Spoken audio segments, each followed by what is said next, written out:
Kerala public service commission അഥവാ Kerala PSCയിൽ assistant section ഓഫീസറായി വിരമിച്ച അബു പി ചുങ്കത്തറ സാറാണ് ഇന്ന് നമ്മളോടൊപ്പം ഈ ഒരു സമകാലികം സെഷനിൽ ചേരുന്നത്. സാറിനെ ഏറ്റവും ആദരപൂർവ്വം ഈ ഒരു പ്രോഗ്രാമിലേക്ക് സ്വാഗതം ചെയ്യുകയാണ് സാർ. അസ്സലാമു അലൈക്കും വറഹ്മത്തുള്ളാഹി.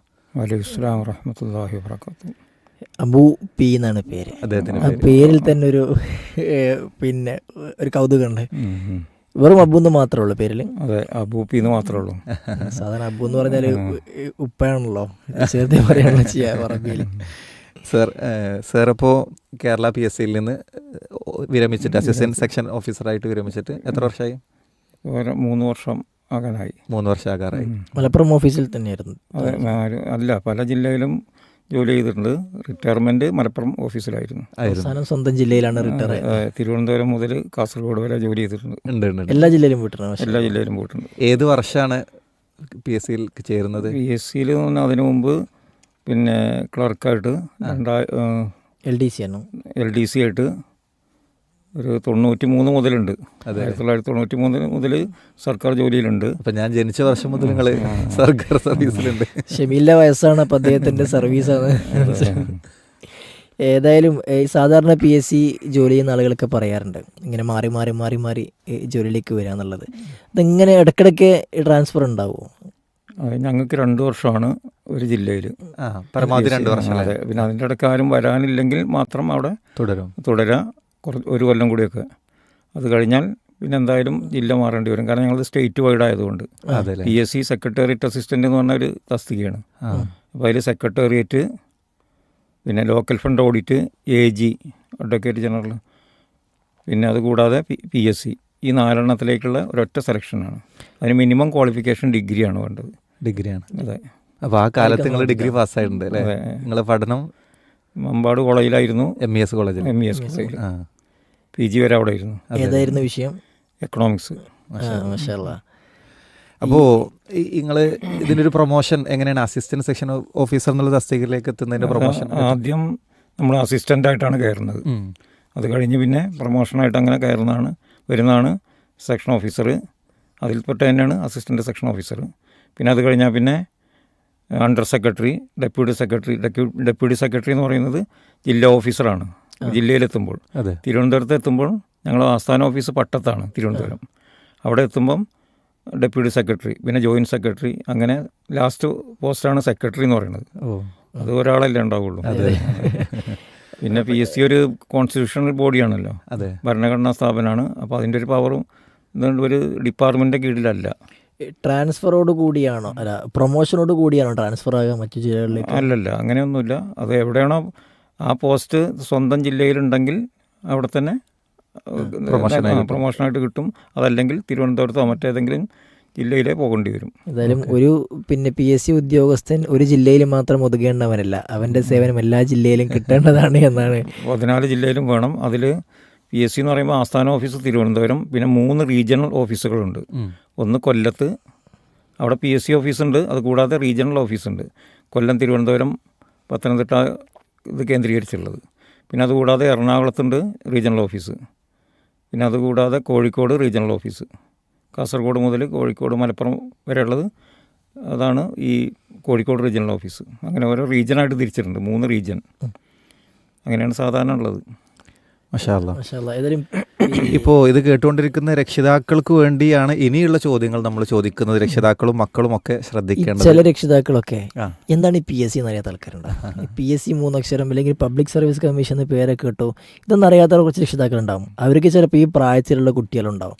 അപ്പോൾ PSC എന്താണ്, അതിൻ്റെ പ്രാധാന്യം എന്താണെന്ന് ഒന്ന് സൂചിപ്പിച്ചാൽ ചിലപ്പോൾ രക്ഷിതാക്കൾക്ക് ആ കുട്ടികളെ പ്രേരിപ്പിക്കാൻ പറ്റും. ചില കുട്ടികൾക്ക് ഇപ്പോൾ വെറും റീലിൻ്റെയും മൊബൈലിൻ്റെയും മുന്നിലാണ് ഈ വ്ളോഗറായി മാറുക എന്നുള്ളതൊരു ലക്ഷ്യമായിട്ടൊക്കെ ആക്കി നടക്കുന്ന കുട്ടികളൊക്കെ എപ്പോഴുണ്ട്. അവർക്ക് ഇതിൻ്റെ പ്രാധാന്യം മനസ്സിലാക്കാൻ പറ്റാൻ വേണ്ടി PSC എന്താണ്, അതിൻ്റെ പ്രാധാന്യം എന്താണെന്നൊക്കെ ഒന്ന് സൂചിപ്പിച്ചാൽ. അത് കേരളത്തിൽ സർക്കാർ ജോലി കിട്ടണമെങ്കിൽ PSC വഴിയാണ് സാധാരണ ഉള്ളത്.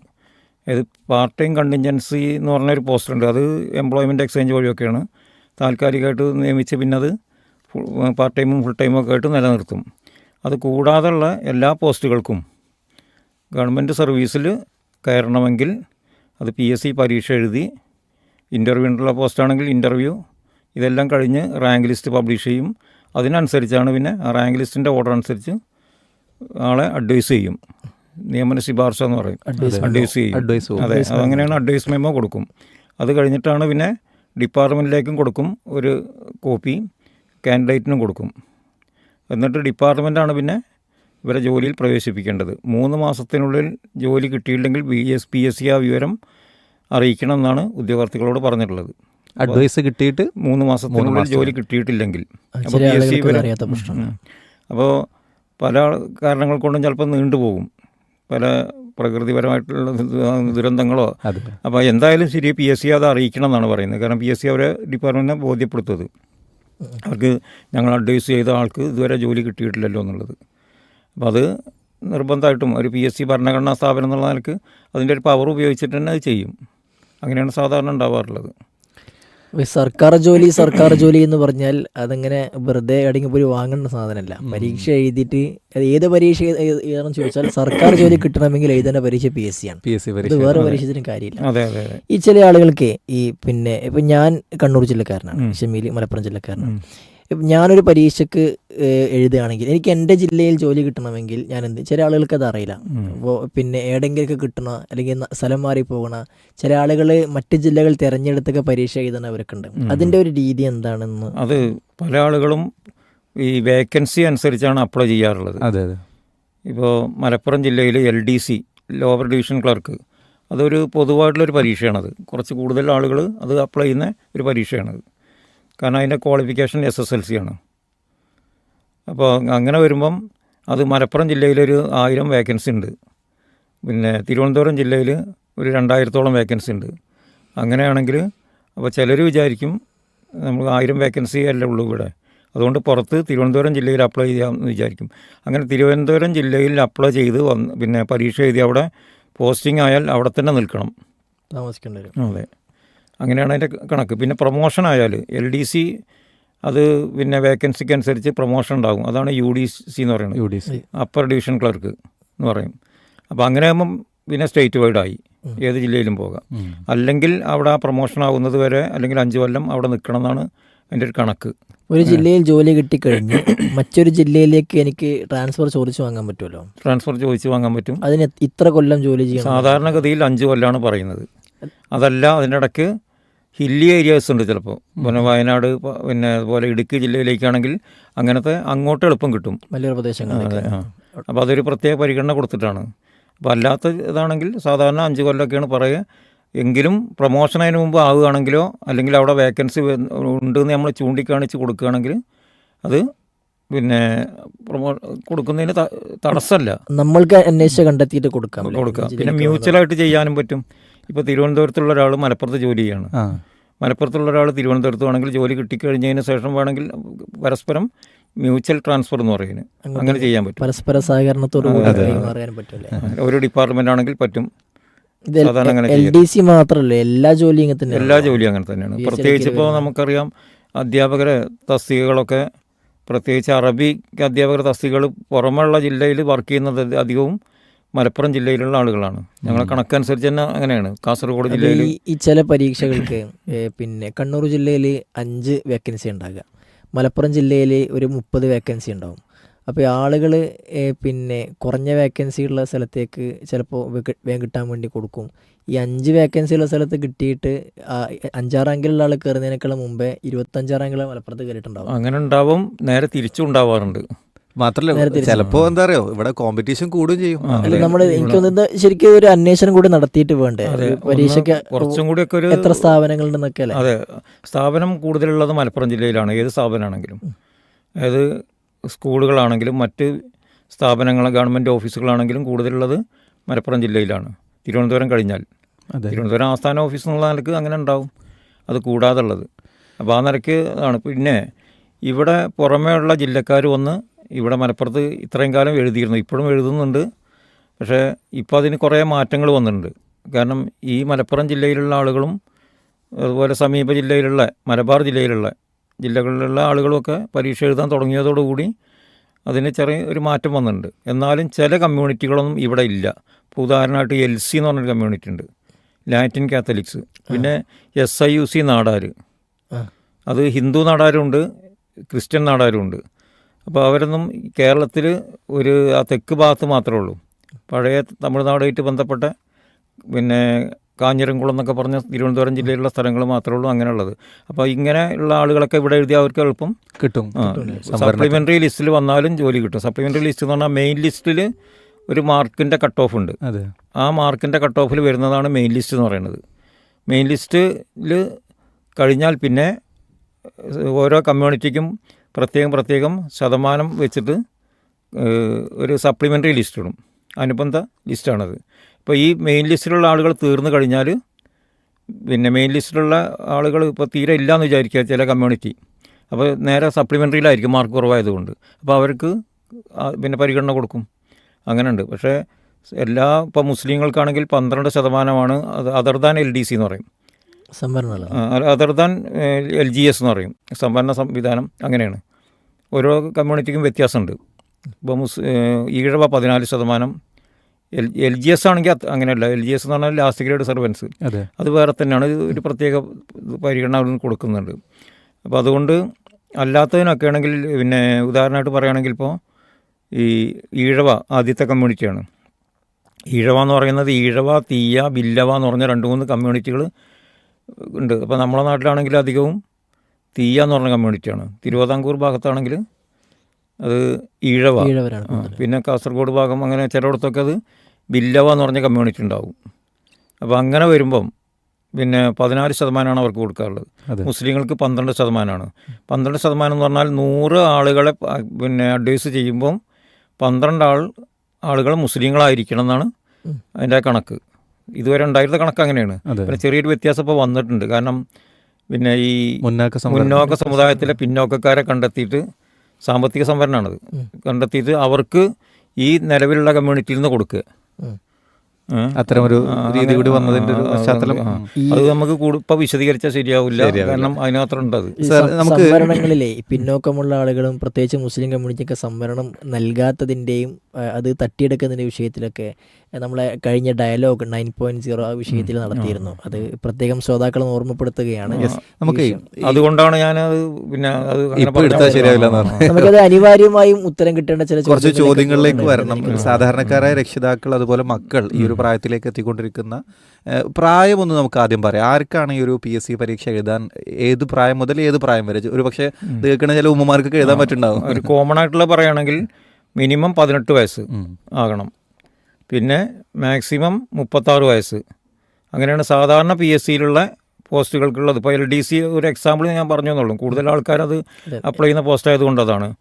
ടീച്ചിങ് പോസ്റ്റിനൊക്കെ ചെറിയ വ്യത്യാസം അങ്ങോട്ടുമുണ്ട് പ്രായത്തിന്. കാരണം ചിലത് 42 വയസ്സ് വരെ ആവാം. കാരണം കോഴ്സ് കഴിഞ്ഞ് പ്രൊഫഷണൽ കോഴ്സൊക്കെ കഴിഞ്ഞ് വരുമ്പോഴത്തേക്ക് അത്രയാവും. അപ്പോൾ അങ്ങനെയുള്ളവരുണ്ട്. അല്ലാത്തതാണെങ്കിൽ 18 മുതൽ 36 വയസ്സ് വരെ സാധാരണഗതിയിൽ ജനറൽ കാൻഡിഡേറ്റ്സ് ആണെങ്കിൽ. അതിൽ തന്നെ സംവരണമുള്ള കാൻഡിഡേറ്റ്സ് ഇപ്പോൾ മുസ്ലിം, ഈഴവ, SC ST അതുപോലുള്ള സംവരണം ഉള്ള കമ്മ്യൂണിറ്റികളുണ്ട്. ആ സംവരണമുള്ള കമ്മ്യൂണിറ്റീസിനാണെങ്കിൽ SC STക്ക് ആണെങ്കിൽ പട്ടികജാതി പട്ടികവർഗത്തിനാണെങ്കിൽ 5% ഇളവുണ്ട്. അല്ല 5 വയസ്സ് ഇളവുണ്ട്. ശതമാനമല്ല, 5 വയസ്സ് ഇളവുണ്ട്. അതായത് 36 + 5. പിന്നെ OBC വിഭാഗത്തിൽപ്പെട്ടത് മുസ്ലിങ്ങളൊക്കെ പിന്നെ ആ പരിഗണനയിലാണ് വരിക. OBC എന്ന് പറഞ്ഞാൽ വേറെ ഉണ്ട് PSCയിൽ, അതർ ബാക്ക്വേർഡ് കമ്മ്യൂണിറ്റീസ്. പക്ഷേ മുസ്ലിം ആണെങ്കിലും അതർ ബാക്ക്വേർഡ് കമ്മ്യൂണിറ്റീസ് ആണെങ്കിലും ഞാനീ പറഞ്ഞ ലാറ്റിൻ കാത്തലിക്സ്, SIC, നാടാരി ഇതൊക്കെ ആണെങ്കിലും 3 കൊല്ലത്തെ ഇളവുണ്ട്. ഇപ്പം നമുക്ക് 39 വയസ്സ് വരെ ആവാം. മുസ്ലിം സമുദായത്തിനാണെങ്കിൽ 39 വയസ്സ് വരെ. SC STക്ക് ആണെങ്കിൽ അതായത് പട്ടികജാതി പട്ടികവർഗത്തിനാണെങ്കിൽ 5 വർഷമാണ്. അതെ. പിന്നെ ഓർഫനേജിൽ പഠിച്ച ആളുകൾക്ക് ഒരു പ്രത്യേകത ഉണ്ട്. ഓർഫനേജിൽ എത്ര കൊല്ലം അവിടെ പഠിച്ചോ അത്രയും കാലം അവർക്ക് ഇളവ് കിട്ടും ചില പോസ്റ്റുകൾക്ക്. അതൊരു പുതിയ അറിവാണ്. അംഗീകൃത ഓർഫനേജിൽ പഠിച്ച ആളുകൾക്ക് അതിൻ്റെ സർട്ടിഫിക്കറ്റ് ഹാജരാക്കുകയാണെങ്കിൽ ഇപ്പോൾ ഒരാൾക്ക് 40 വയസ്സായെന്ന് വിചാരിക്കുക. അപ്പോൾ അയാൾക്ക് 1 വയസ്സ് കൂടുതലാണല്ലോ മുസ്ലിം ആണെങ്കിൽ. അതല്ല ജനറലാണെങ്കിലും അയാൾ പിന്നെ 37 വയസ്സായെന്ന് വിചാരിക്കുക. അപ്പോൾ അയാൾക്ക് ഈ ഒരു കുറച്ച് കാലം മിനിമം 1 കൊല്ലം വേണമല്ലോ. അപ്പോൾ അങ്ങനെ അവർ ആനുകൂല്യം ആൾക്ക് കൊടുക്കുന്നുണ്ട്. അത് മാക്സിമം 50 വയസ്സ് വരെ. അങ്ങനെ മാക്സിമം 50 അപ്പോൾ വയസ്സ്. യഥാർത്ഥത്തിൽ ഈ ഓർഫനായ യതീമായ ആളുകളെ സംബന്ധിച്ചിടത്തോളം PSCയിലും അവർക്കൊരു പരിഗണന ഉണ്ട് എന്നൊരു പുതിയ അറിവാണ്. അവരത് ഉപയോഗപ്പെടുത്താൻ ഓക്കെ. ഈ PSCയിൽ ഒരാൾക്ക് പരീക്ഷ എഴുതണമെങ്കിൽ ആദ്യം രജിസ്റ്റർ ചെയ്യണമല്ലോ. രജിസ്റ്റർ ചെയ്യണം. ഈ സാധാരണ കേട്ട പരിചയമുള്ള പദമാണ് വൺ ടൈം രജിസ്ട്രേഷൻ. ചില ആളുകൾക്ക് അത് അറിയില്ല, എങ്ങനെ ചെയ്യണമെന്ന് അറിയില്ല. ഇത് എങ്ങനെ ചെയ്യണമെന്ന് പറഞ്ഞു കൊടുത്താൽ ശ്രോതാക്കൾക്ക് വളരെ ഉപകാരമായിരിക്കും. അടുത്ത കാലം വരെ 2012 ജനുവരി 1 വരെ പിന്നെ അത് സാധാരണ അപേക്ഷ പൂരിപ്പിച്ച് രണ്ട് തരത്തിലുള്ള ഫോം ഉണ്ടായിരുന്നു അന്ന്, PSC ഫോം. അതിനു മുമ്പ് തീരെ ഫീസ് ഉണ്ടായിരുന്നില്ല. പിന്നെ നമ്മൾ പ്രിൻ്റ് ഔട്ട് എടുത്ത് അത് കൊടുക്കുക അങ്ങനെയൊക്കെയുള്ള ഉണ്ടായിരുന്നു. പ്രിൻ്റ് ചെയ്തിട്ട് നമ്മൾ കൈകൊണ്ട് എഴുതിയിട്ടും വരച്ചിട്ടും ഒക്കെ കൊടുക്കാറുണ്ടായി. പിന്നെ അതിന് ശേഷമാണ് പിന്നെ ഇങ്ങനെ വന്നത്. 2012 ജനുവരി 1 വൺ ടൈം രജിസ്ട്രേഷൻ എന്ന സംവിധാനം PSC നിലവിൽ വരുത്തുന്നത്.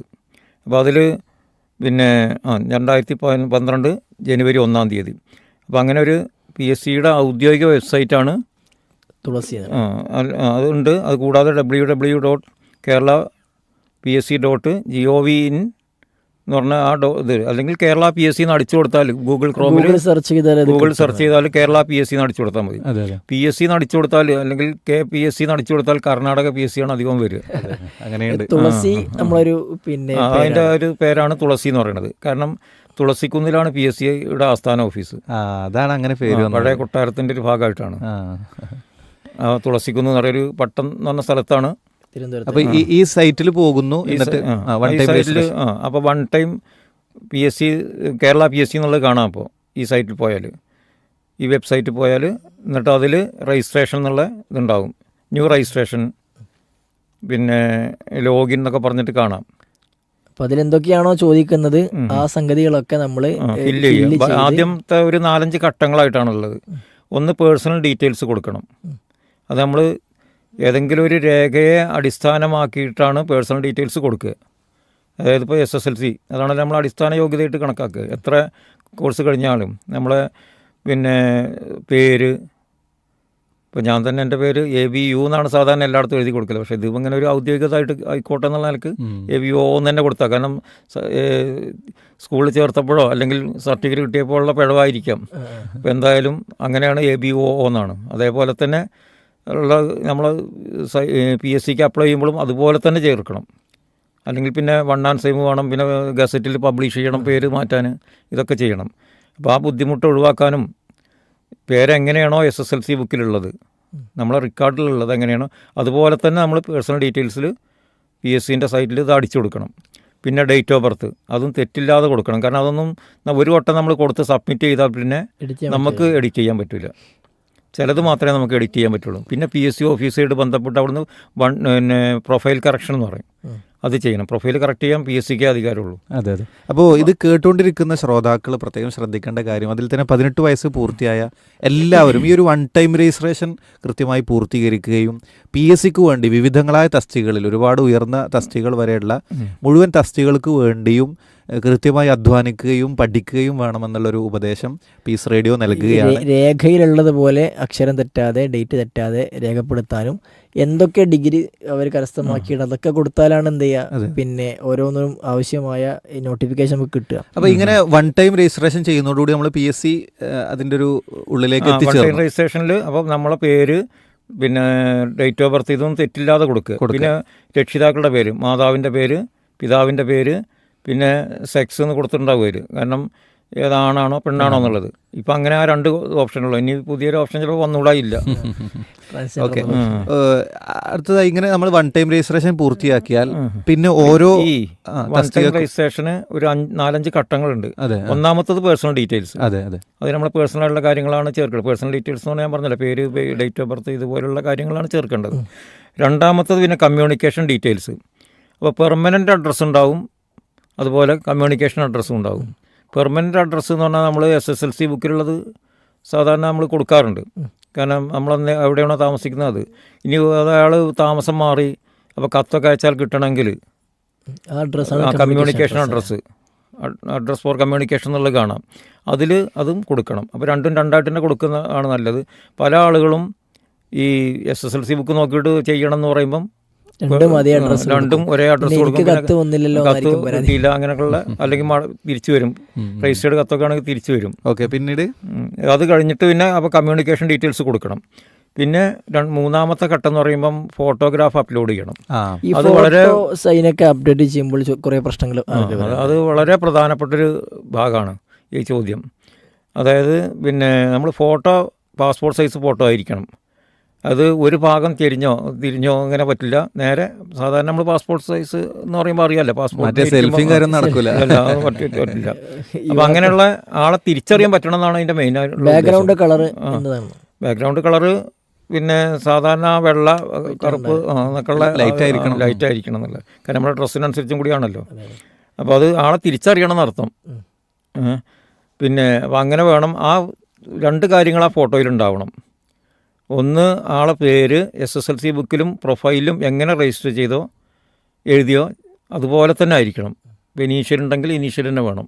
ടൈപ്പ് ചെയ്ത് ആ ഫോട്ടോൻ്റെ താഴെ വെക്കണം. അപ്പോൾ അതിന് ഉദാഹരണമായിട്ട് ഇങ്ങനെ ഒരാളെ പേര് കൂടെ കൊടുത്താണെന്നുള്ളത് നമുക്ക്. പിന്നെ ഫോട്ടോ എടുത്ത തീയതി വേണം. ഡേറ്റ് ഓഫ് ബർത്ത് പല ആളുകളും മാറിയിട്ട് ഡേറ്റ് ഓഫ് ബർത്ത് കൊടുക്കുന്നുണ്ട്. അത് റിജക്റ്റ് ചെയ്യണതാണ്. നമ്മൾ ഫോട്ടോ എടുത്ത തീയതി ഇത്ര കാലത്തിനുള്ളിൽ 10 വർഷമാണ് കാലാവധി. 10 വർഷം വരെ കാലാവധി. അതെ, ഇപ്പൊ 10 വർഷം ആക്കിയിട്ടുണ്ട്. പിന്നെ അത് മാറ്റാൻ പിന്നെ അത് കാരണം ഒരു 10 വർഷത്തിന് കഴിഞ്ഞാൽ ചെറിയ മാറ്റമൊക്കെ വരുമല്ലോ. ചിലത് കുറേ വ്യത്യാസമൊക്കെ ഉണ്ടാവും. അപ്പോൾ അങ്ങനെ വരുമ്പം അപ്പോൾ ഈ രണ്ട് കാര്യങ്ങൾ പ്രത്യേകം ശ്രദ്ധിക്കേണ്ടതാണ്. പല ആളുകളും ഡേറ്റ് ഓഫ് ബർത്തൊക്കെ കൊടുക്കാറുണ്ട്. ഫോട്ടോ എടുത്ത തീയതിയും പേരും എങ്ങനെയാണോ SSLC ബുക്കിലും പ്രൊഫൈലിൽ ചെയ്തത് എന്താണോ അത് തന്നെ വേണം. പിന്നെ അടുത്തത് സ്റ്റെപ്പ് എന്ന് പറയുമ്പം സിഗ്നേച്ചറാണ്, ഒപ്പാണ്. ഈ സിഗ്നേച്ചർ ചെയ്യുകയെന്ന് പറഞ്ഞാൽ പിന്നെ അത് പല ആളുകളും എങ്ങനെയെങ്കിലുമൊക്കെ എഴുതി കൊടുക്കും. ഇപ്പം നമ്മൾ സാധാരണ ഒരു ബാങ്കിൽ പോയിട്ടൊരു ചെക്ക് മാറാൻ നമ്മളെ ഒപ്പോടെ ഉണ്ടെങ്കിൽ, സിഗ്നേച്ചർ ഉണ്ടെങ്കിൽ നമ്മൾ പകരം വേറൊരു ഒപ്പിട്ട് കൊടുത്താൽ അവർ സമ്മതിക്കില്ല. ചെക്ക് മാറാൻ പറ്റില്ല, ക്യാഷ് കിട്ടൂലല്ലോ. അപ്പോൾ അതേപോലെ പക്ഷേ ഒരു ലാഘവത്തോടു കൂടി കാണാനാണ് ഈ ഒപ്പിടുക എന്ന് പറയുമ്പം. പ്രത്യേകിച്ച് ഈ ഭാഗത്തൊക്കെ ഉള്ള ആളുകൾ നമ്മളെ കമ്മട്ടം ഇടുക.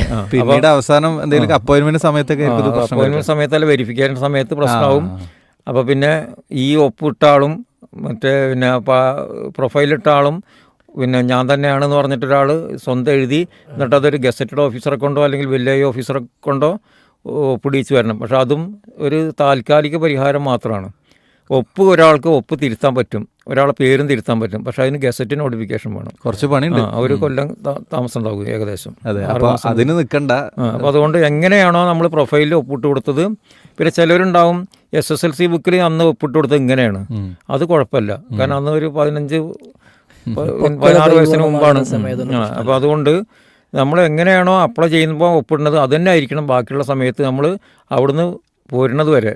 അറിയാലോ, ഇതൊക്കെ പരിപൂർണ്ണമാക്കിയിട്ട് ഞാൻ അപ്ലോഡ് ചെയ്യുക. അപ്പോൾ അതിനായി പിക്ചറിൻ്റെ ഒരു വ്യത്യാസം ഇതൊക്കെ ഉണ്ട്. അതൊക്കെ പിന്നെ നമുക്ക് സ്കാൻ ചെയ്യണതാണ്. സാധാരണ ആളുകൾക്ക് ഉള്ളൊരു പ്രധാനപ്പെട്ട ഒരു ചോദ്യം ചോദിക്കാൻ തോന്നുന്നു. നമ്മളെ സമയം പിന്നെ ഇനി ഒരുപാട് കാര്യങ്ങൾ ചോദിക്കാനുണ്ട്. പക്ഷേ മാഷാഅല്ലാ സമയം നമുക്ക് പരിമിതമാണ്. ഈ രജിസ്റ്റർ ചെയ്ത ആളുകൾക്ക് സ്വാഭാവികമായും ഉണ്ടാകുന്ന പ്രധാന പ്രശ്നം മറന്നുപോവുക, പാസ്വേഡ് മറന്നുപോവുക. ഞാനൊക്കെ 2 വട്ടമൊക്കെ മാറ്റിയിട്ടുണ്ട്.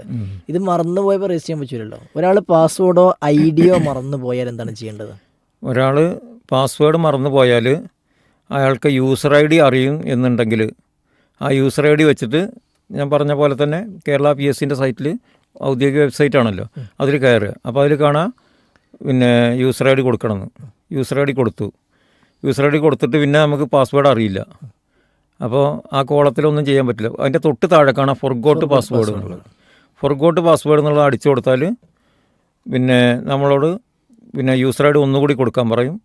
അത് കഴിഞ്ഞാൽ പിന്നെ യൂസർ ID കൊടുത്തു കഴിഞ്ഞാൽ നമ്മുടെ ഡേറ്റ് ഓഫ് ബർത്ത്, പിന്നെ എന്താണോ നമ്മൾ പിന്നെ ID പ്രൂഫായിട്ട് കൊടുത്തത്. ഇപ്പോൾ സാധാരണ PSC നിർബന്ധമാക്കിയിട്ടുണ്ട് ആധാർ. അപ്പോൾ ആധാർ നമ്പർ ഉണ്ടെങ്കിൽ അത് തന്നെ കൊടുക്കണം. അപ്പോൾ ആധാർ നമ്പറാണ് കൊടുത്തതെങ്കിൽ അത് കൊടുക്കുക. ഈ 3 കാര്യങ്ങൾ വേണം. യൂസർ ID കൊടുക്കണം, രണ്ടാമതും ഈ യൂസർ ID മറന്നു എന്താ ചെയ്യുക? അത് പറയാം, അതാണ് പ്രധാനപ്പെട്ട പ്രശ്നം. അപ്പോൾ പാസ്വേഡ് മറന്നാൽ പിന്നെ കിട്ടാൻ ഒരു സമയത്തും തുറന്നു നോക്കാത്ത ഇതൊക്കെ മറക്കുള്ളല്ലേ യൂസർ ID ഒക്കെ. അപ്പോൾ പിന്നെ ഇങ്ങനെ user ID, date of birth, പിന്നെ ആധാർ നമ്പർ ഇത് അടിച്ചു കൊടുത്താൽ പുതിയ പാസ്വേഡ് റീസെറ്റ് ചെയ്ത് വരും. പുതിയ പാസ്വേഡ് റീസെറ്റ് ചെയ്താൽ നമ്മൾ മെയിലിലേക്കോ അല്ലെങ്കിൽ പിന്നെ SMS ആയിട്ടോ വരും. അപ്പോൾ അത് നമ്മൾ കൊടുത്താൽ മതി. എന്നിട്ട് നമുക്ക് വേണമെങ്കിൽ പിന്നെ അത് നമ്മളെ സൗകര്യത്തിനനുസരിച്ച് മാറ്റുകയും ചെയ്യാം. ചേഞ്ച് അത് പാസ്വേഡ് എവിടെയെങ്കിലും എഴുതി വെക്കലാണ് നല്ലത്. എഴുതി വെക്കണമെന്നാണ് നല്ലത്. അല്ലെങ്കിൽ നമ്മളിപ്പോൾ ഒരു റെക്കോർഡൊക്കെ മൊബൈലിൽ സൂക്ഷിച്ച് വെക്കുന്ന രേഖകളുണ്ടല്ലോ, ആ റെക്കോർഡ് തന്നെ എവിടെയെങ്കിലും ഒന്ന് കുറിച്ച് വെച്ചാലും മതി, യൂസർ ഐ ഡിയും പാസ്വേഡും. കാരണം പല കാര്യങ്ങൾക്കും ഇപ്പോൾ പല രൂപത്തിലുള്ള യൂസർ ഐ ഡിയും പാസ്വേഡും വേണം. ഒരുപാട് ഇപ്പോൾ ബാങ്കിൻ്റെതാണെങ്കിലും മറ്റേതെങ്കിലും ഒക്കെ ആണെങ്കിലും.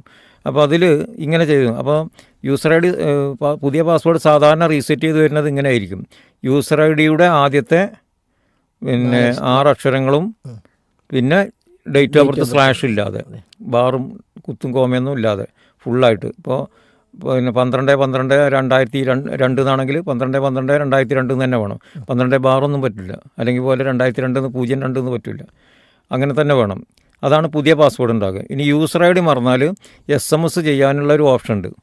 ആ ഓപ്ഷൻ PSCയുടെ സൈറ്റിലേക്ക് ഇത് കൊടുത്താൽ നമുക്ക് ഇമെയിലിലേക്കോ അല്ലെങ്കിൽ SMS-ലേക്കോ ഇത് വരാൻ സാധ്യതയുണ്ട്. അങ്ങനെയാണ് ചെയ്യാറുള്ളത്. അപ്പോൾ അവിടെയൊക്കെ ശ്രദ്ധിക്കേണ്ടത് നമ്മളുടെ ഏറ്റവും വർക്കിംഗ് ആയ ഒരു മെയിൽ ഐ ഡിയും നമ്പറൊക്കെ ആയിരിക്കണം അല്ലേ? അതെ, അതും വേണം. പിന്നെ ഫോൺ നമ്പറിലേക്കാണ് വരിക. ഈ ഫോൺ നമ്പർ പല ആളുകളും ഫോൺ മാറിയിട്ടുണ്ട്, നമ്പർ മാറിയിട്ടുണ്ട്, ഇടയ്ക്കിടയ്ക്കും മാറും.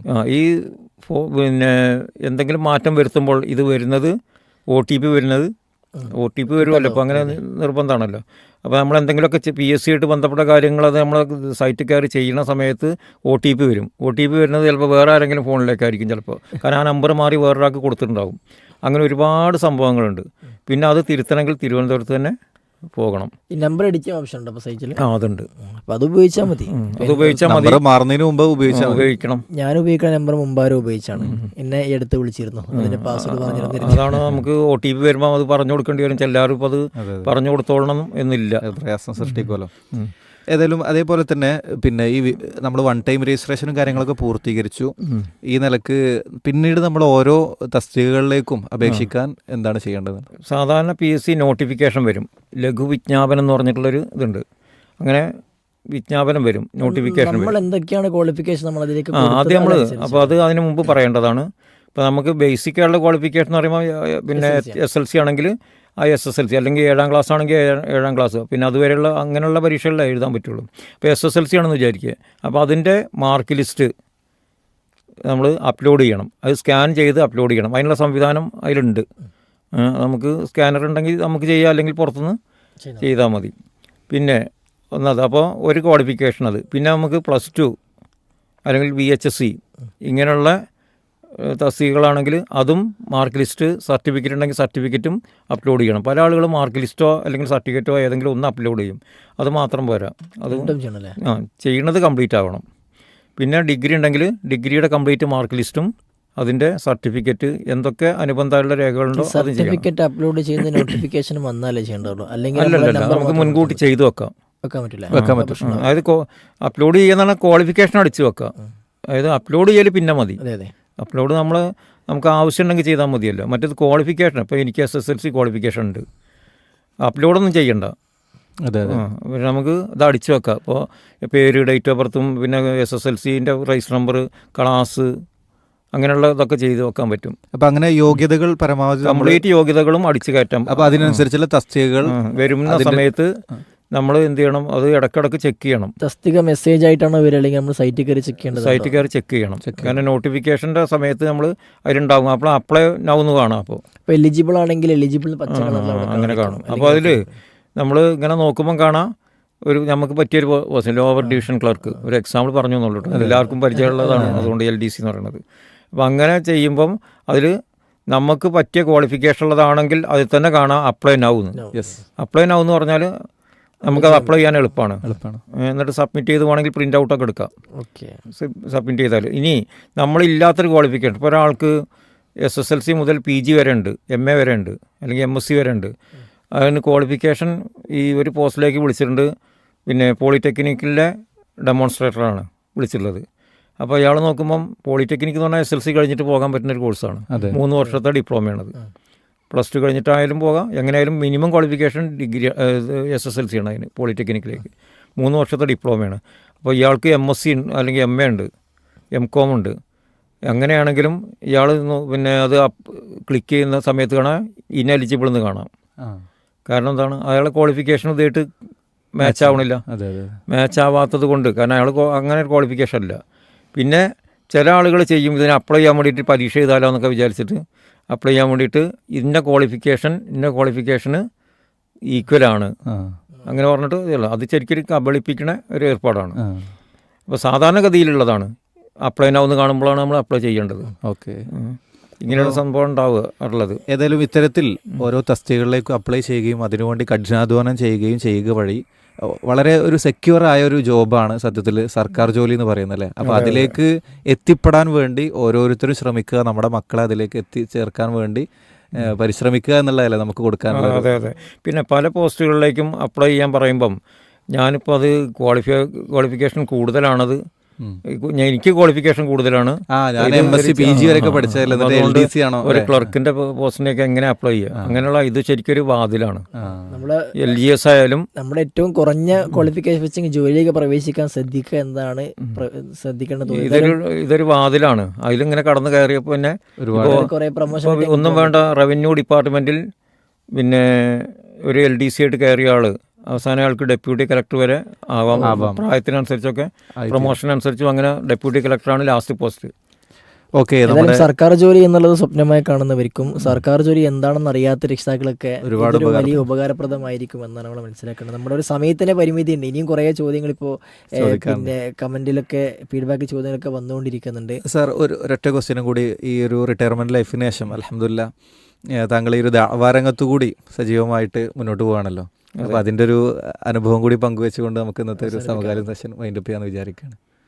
അത് ഇപ്പോൾ ആദ്യമുണ്ട്, പിന്നെ നമ്മൾ പ്രവർത്തനമുണ്ട്, പിന്നെ ജോലി ചെയ്തുകൊണ്ടിരിക്കുമ്പോഴും ഒക്കെ ആയിട്ട്. അപ്പോൾ നാട്ടിലും അങ്ങനെ ഒരു അന്തരീക്ഷം ആയതുകൊണ്ട് അങ്ങനെ സുഖമായിട്ട് പോകുന്നുണ്ട്. അതും അതിൻ്റെ കൂട്ടത്തിൽ എൻ്റെ പരിമിതിക്കുള്ളിൽ നിന്നുകൊണ്ട്. ഇപ്പോൾ നിങ്ങൾ വിസ്ഡം ഇസ്ലാം ഓർഗനൈസേഷൻ്റെ ചുങ്കത്തറ മണ്ഡലം സെക്രട്ടറി ആണല്ലേ? അതെ, അൽഹംദുലില്ലാ. ഏതായാലും പിന്നെ ഈ PSC ജോലി അല്ലെങ്കിൽ സർക്കാർ ഉദ്യോഗം കഴിഞ്ഞു, ഇനി ദഅ്വാ മേഖലയിൽ നന്നായി ശോഭിക്കാൻ കഴിയട്ടെ. പരലോകത്തേക്കുള്ളത് കൂടുതൽ ചെയ്യാനുള്ള ഇപ്പോൾ പെൻഷനൊക്കെ ലഭിക്കുന്നതുകൊണ്ട് അതൊരു സാമ്പത്തികമായ ഒരു സപ്പോർട്ടുമാകും. ദഅ്വാ രംഗത്തിന് കുറേ മുന്നോട്ടേക്ക് പോകാൻ കഴിയട്ടെ എന്ന് പ്രാർത്ഥിക്കുകയാണ്. ഒരുപാട് ശ്രോതാക്കൾക്ക് നമ്മുടെ ഇന്നത്തെ സമകാലികം സെഷൻ വളരെ ഉപകാരപ്രദമായിട്ടുണ്ടാകുമെന്ന് തന്നെയാണ് വിശ്വാസം. സാർ, ഈ ഒരു സെഷൻ വൈൻഡപ്പ് ചെയ്യാം. ആയിക്കോട്ടെ, ഓക്കെ. ഒരുപാട് കാര്യങ്ങൾ ചോദിക്കാൻ കമന്റിലൊക്കെ ചില ചോദ്യങ്ങൾ വരുന്നത്, നമുക്ക് അതൊക്കെ ഇനി അടുത്തൊരു സമയത്ത് വീണ്ടും ഇദ്ദേഹത്തെ കൊണ്ടുവരാൻ തോന്നുന്നു. ഇത്രയും നേരം നമ്മളുമായി പങ്കുവെച്ചതിൽ, സമയം ചെലവഴിച്ചതിൽ, അതിരാവിലെ ചുങ്കത്തറ ഒരുപാട് കിലോമീറ്റർ അപ്പുറത്താണ് യാത്ര പുറപ്പെട്ട് ഇവിടെ നമ്മളുമായി പങ്കുവെച്ചതിനൊക്കെ നന്ദി അറിയിക്കണം. അല്ലാഹു റഹ്മത്തുള്ളാഹി പ്രതിഫലം നൽകുമാറാകട്ടെ.